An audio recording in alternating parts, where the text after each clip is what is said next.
Mm, Creo que ya empezamos. Sí, exactamente. Bueno, hoy vamos a seguir viendo la oratoria. Esta vez ya vamos a centrarnos un poco en características más específicas. Quizá esta clase sea un poquito más corta, no lo sé. Depende de cómo nos vayamos detendiendo en los temas. Y pues es todo. Como vimos en la clase anterior, la oratoria nos funciona mucho a la hora de comunicar uno con, o sea, en persona con otras personas. La oratoria une estos dos mundos entre lo no literario y lo literario porque aunque podamos decir algo no literario, algo que es eh, basado en información, argumentos, constatado, objetivo, la manera en que lo entregamos puede ser no literaria, puede ser a través de un discurso en donde se utilizan elementos ficticios, elementos dramáticos incluso. Entonces, vamos a iniciar. Voy a empezar a compartirles el tema. Este tema está en Canvas, ahorita les enseño. A ver, vamos a ver. Ay, dejé de compartir, perdón.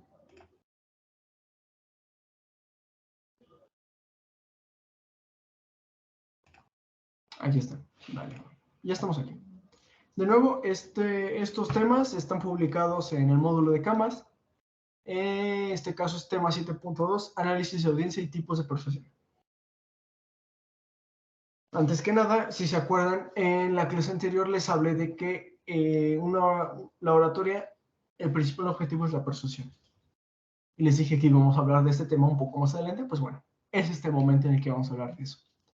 Vamos a leer una pequeña definición de un autor, que en este caso es Maldonado, sobre lo que es la persuasión. La persuasión es un intento consciente por parte de una persona de formar, reforzar o cambiar actitudes, creencias, opiniones, percepciones o conductas de otra persona o personas. ¿Qué entendemos de esto? Pues cuando alguien te intenta persuadir, no es que te esté amenazando para que hagas algo, no. La persuasión es que a través de cómo uno se comunique con la otra persona, esa persona se incline por las ideas que tú piensas, por lo que quieres que haga. Es una cosa entre convencimiento y quizá manipulación, podremos decirlo. Sí, quizá está entre medias de esas dos. No por eso es mala. No por eso incluso manipular es malo. Depende del contexto. Vamos a seguir leyendo. El modo en que se aproveche la comunicación verbal y no verbal, y sobre todo el modo en que se integren ambas, pueden significar las diferencias entre lograr o no lograr persuadir con nuestro mensaje a una persona o grupo de personas. Esto incluye el modo en que se aprovechan recursos comunicativos alternativos, audios, videos e infografías. Ok.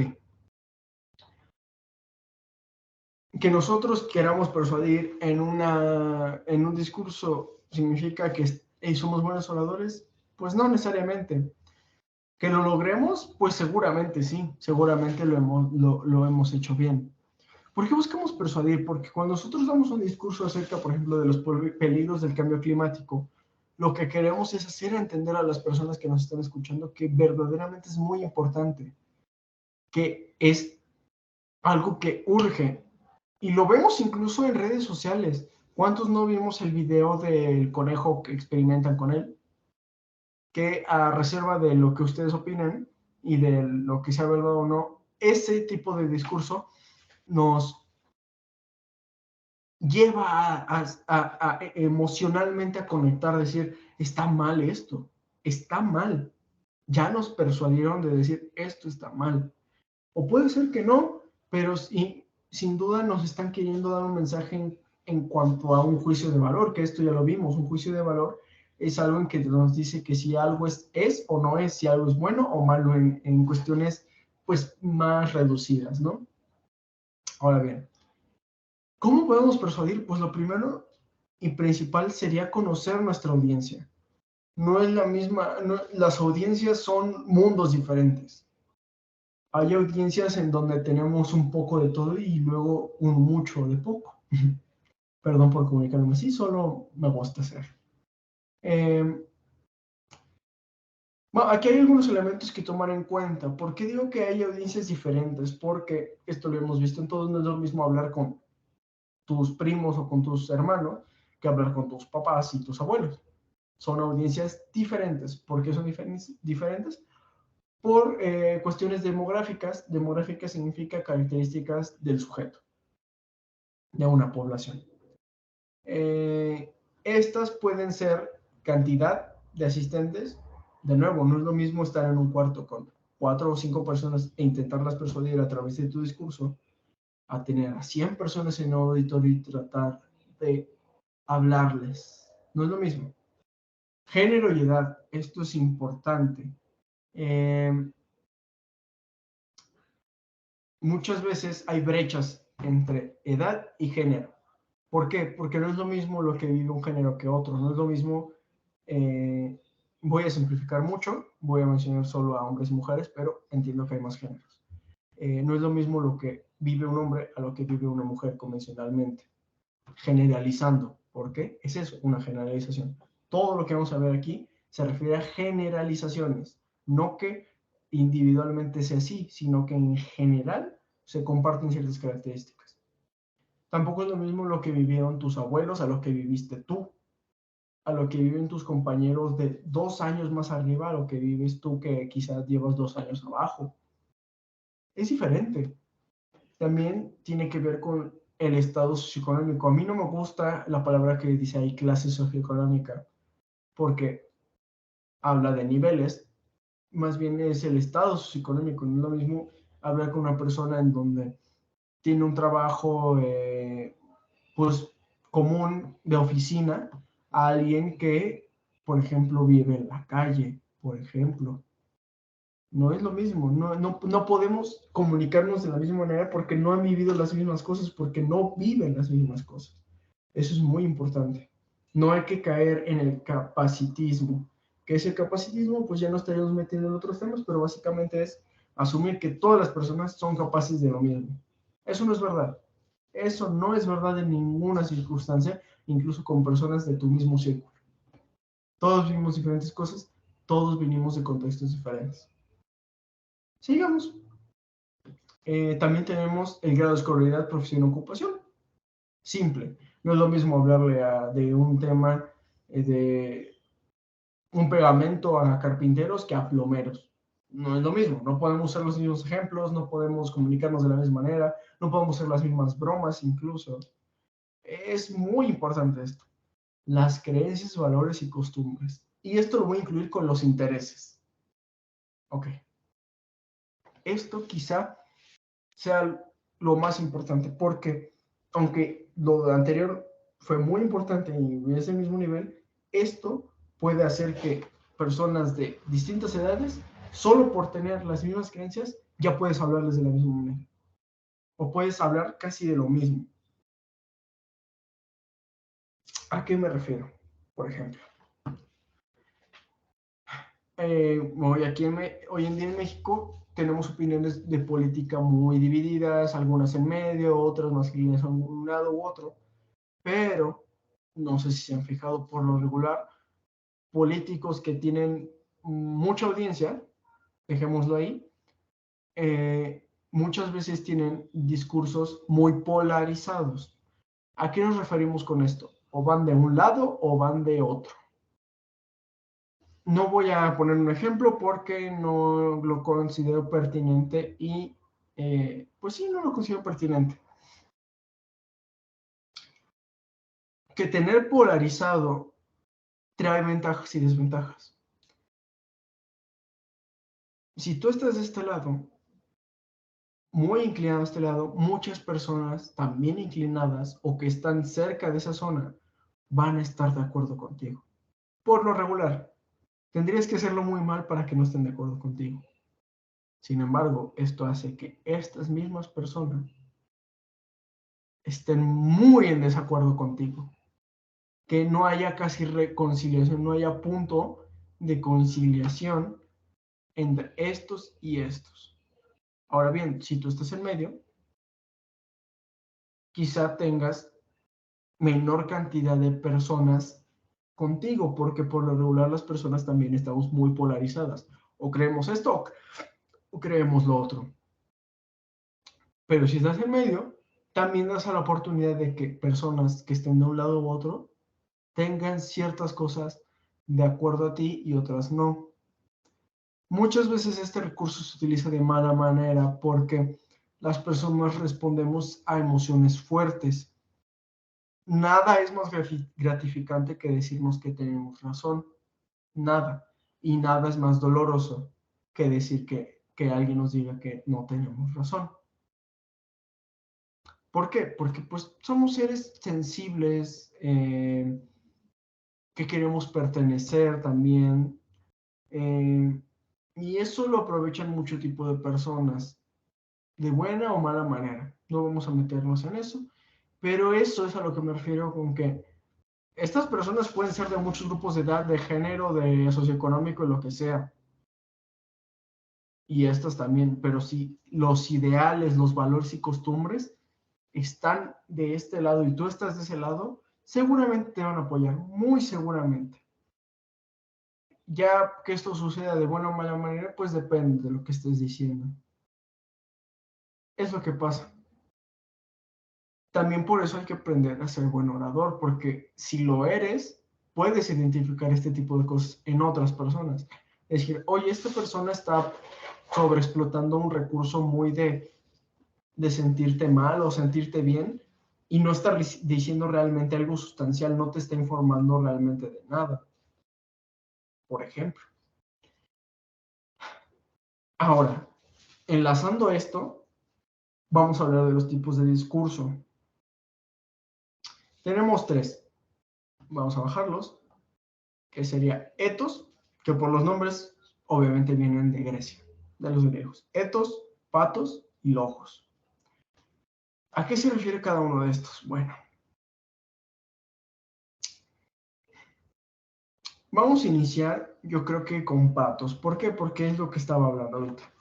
¿De qué nos habla patos? E incluso la imagen nos dice, patos nos habla de que nuestro discurso tenga ciertas partes. Patos habla de que nuestro discurso sea en su totalidad o que ciertas partes tengan este tipo de discurso. Pero bueno, en general nos habla de que nuestro discurso atienda a emociones de la audiencia.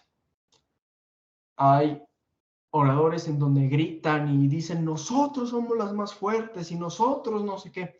Este discurso es de patos porque está empatizando precisamente con su audiencia. ¿Eso es bueno o malo? Ninguno de estos tres va a ser bueno o malo. Ninguno de estos tres puede ser catalogado como bueno o malo por sí mismo. Son recursos que hay que saber utilizar. ¿Y que hay muchas personas que los explotan? Pues sí, hay muchas personas que explotan este tipo de recursos. Ok. ¿Cómo puedo darles un ejemplo de patos, por ejemplo? Si yo les estoy hablando de, por ejemplo, imagínense que somos un sindicato de obreros, por ejemplo. Si nosotros estamos viendo que cada vez nos pagan menos o como que no nos suben el salario a pesar de que allá afuera las cosas empiezan a costar más y queremos hacer un discurso, yo quiero hacer un discurso en el que yo anime a más personas que todavía no se unen al movimiento para exigir más dinero, que se unan, puedo decir, por ejemplo, en mi discurso que debemos exigir esto porque si no, ¿qué futuro podemos darle a nuestros hijos? No podemos dejar que nuestros hijos se queden en la calle. Por ejemplo, esas dos frases tienen una carga emocional muy importante porque estoy hablando de algo que por lo regular es importante para la audiencia, que son los hijos. Puede haber excepciones en las que no, desafortunadamente, pero en este caso es un discurso muy, muy fuerte emocionalmente, en el que casi, casi te están diciendo que si no estás con nosotros, vas a dejar que tus hijos estén en la calle, por ejemplo. A eso se refiere con patos. Y muchas veces este tipo de discursos es muy explotado, porque nada más los humanos somos cabeza y también emociones. Y las emociones muchas veces le ganan a la cabeza, muchas veces. Ahora, ¿qué? Ya que entendimos patos, podemos hablar de etos. ¿A qué nos referimos con etos? Se refiere no a la audiencia, sino al orador. Por ejemplo, no es lo mismo que un mismo discurso te lo diga yo, a que te lo diga alguien que admires. Seguramente le vas a querer más a la persona que admires o a la que más confianza tengas. ¿Por qué? Porque hay cierta carga emocional. Pero entonces también es patos, no, porque patos se refiere a la empatía que tiene el orador con su audiencia. Esto se refiere a la relación en que hay entre el orador y la audiencia. Si yo me llevo mal con ustedes, no me van a escuchar, pero si yo me llevo muy bien con ustedes, me van a escuchar simplemente por ser yo. Habla de la, podemos decirlo, el nivel de confianza que se le tiene a un orador. Muchas veces, esto ténganlo mucho en cuenta, un discurso lo escribe una persona y lo dice otra. ¿Por qué sucede esto? Porque quizá la persona que lo escribe sabe que no va a tener el mismo impacto que si lo dice otra persona, ya sea por el poder político que tiene, por la capacidad de oratoria que tiene, por la confianza que le tienen las personas. Y esto incluso lo vemos en cuestiones pequeñas, no es lo mismo que un secreto o sea, algo te lo diga un amigo muy cercano a que te lo diga un compañero más de clase. Así somos las personas. Puedo decir que etos y patos atienden a la parte como emocional, sí, pero no es lo mismo. Patos se refiere a la manera en que nos expresamos para empatizar con la audiencia y etos se refiere a cómo es la figura que dice el discurso. A eso nos referimos. Y por último, logos, que bueno, aquí es muy específico. No me gusta mucho la imagen del cerebro porque es como que muchas veces tenemos en la mente que si no es, si no es algo que venga de acá, no importa. No es cierto. Pero bueno, ¿a qué nos referimos con logos? Logos nos referimos a que nuestro discurso tenga cierta carga de argumentos que no tengan que ver con emociones. ¿A qué me refiero? Por ejemplo, si yo estoy hablando de, por ejemplo, de si somos obreros, y estamos pidiendo más dinero, algo que sería parte de nuestro discurso y que sería logos, sería decir que cada vez, o sea, por ejemplo, cada año las cosas suben un 10% de costo y nosotros solo ganamos el 5% más cada año. No, eso hace que siempre estemos con menos dinero del que se requiere para vivir. Ese dato es logos. Esa parte del discurso es logos. ¿Por qué? Porque estamos dando un dato que es verificable, que es un argumento y que está sustentado en algo. Y no está apelando a algo emocional. Puede estar relacionado. Al final de decir que eso nos hace que tengamos menos dinero del que es necesario para vivir, podemos inmediatamente poner una parte de patos diciendo, y eso puede hacer que nuestra familia ya no tenga la misma credibilidad, que ahora tengamos que estar enfermos más tiempo, por ejemplo. Eso es lo importante de esto. Estos tres tipos de discurso no son enemigos entre sí, de hecho son compañeros. Hay que saberlos mezclar, porque así generamos discursos más potentes. El logos también son argumentos que no necesariamente tienen que ver con datos o con información, también tiene que ver con, por ejemplo, con reglas. Eh, Podemos decir, a pesar de todo lo que pensemos nosotros, sabemos que si dejamos de exigir por nuestros derechos, jamás lo vamos a lograr, porque ya hemos visto que en el pasado, y poner un ejemplo de yo que sé, un compañero requirió medicinas y no se las dieron, por ejemplo. Es patos y logos. Patos porque estamos empatizando con ese compañero, pero a la vez estamos poniendo algo que es verificable, que es un hecho. No estamos inventándonos cosas. Eso es importante. Ahora bien, ahora que vimos esto, ¿cómo podemos utilizarlo? Pues depende del discurso. Ahorita les di un ejemplo creo que muy bueno. Eh, algo no es tiene que ser, un discurso puede ser totalmente patos, es válido, totalmente ethos, totalmente logos. Sin embargo, un discurso sólido depende del contexto. Hay veces en que, si estás hablando, por ejemplo, de algo académico, pues por lo regular te vas a apoyar en los logos, porque te interesa saber lo objetivo, no lo subjetivo. Lo subjetivo te da igual. Pero si estás en algo que es algo muy humano, como requerir cosas para vivir, pues sí te interesa ser un poco más incisivo en la parte emocional, porque pues muchas veces las personas reaccionamos mejor a eso que a información nada más. A eso me refiero con que el dar un buen discurso es un arte. No solo es explicar algo y ya, tan tan. No, es saber explicarlo. Por eso tenemos esos 3 tipos de recursos. Yo les voy a regalar un recurso más sobre la estructura. No sé si han visto las famosas TED Talk, que es estas pláticas que se llaman TEDx. Estas pláticas siempre, por lo regular, tienen la misma estructura. Un gancho, una introducción, el momento en que utilizas estos recursos de logos, patos y etos, y una conclusión, una invitación incluso. Vamos a hablar de el primero y el último. El gancho. ¿Qué es un gancho? Un gancho, viéndolo como de manera muy clara, es que tú llegaras al auditorio, te vieran las personas y aplaudieras así. Eso ya llamó la atención de todos. ¿Eso es un gancho? Bueno, pues sí, es un gancho. ¿Es efectivo? Pues depende. Pero también un gancho puede ser, en México, 7 de cada 10 personas sufren de esta enfermedad. Eso ya es un gancho. ¿Por qué? Porque estás captando la atención de las demás personas. También puede decir, el gancho también puede ser una pequeña anécdota muy rápida. Por ejemplo, aún recuerdo cuando de niño yo viajaba con mi papá y veíamos todo el mundo. Ahora que estoy en un avión, ya no sucede lo mismo. Por ejemplo, eso es un gancho a lo patos, por ejemplo.